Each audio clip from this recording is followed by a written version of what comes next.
தென்னக அயோத்தி என்று அழைக்கப்படும் கும்பகோணம் ஸ்ரீ ராமசாமி கோவிலில் வசந்தோற்சவம்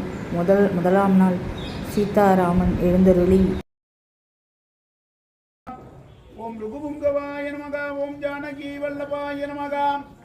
ஓம் ஜெயித்ராய நமக ஓம் ஜிதாமித்ராய நமக ஓம் ஜனார்தனாய நமக ஓம் விஸ்வாமித்ர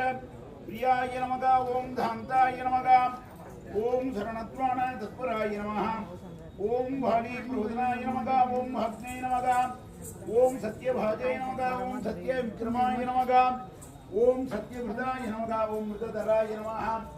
ஓம் கருணானந்த விக்கிரகாய நமக ஓம் ஆனந்தைக ரசரஸ்வதினே நம சந்தோ சாட்சிய ஓசபுவே நமக மா வீதிகானவானங்க பரமானந்த கந்தலாய நமக பிருந்தாவன கலாநாதாய நமக ஓம் ஜானந்த நமாங்குராய நமக நயனானந்த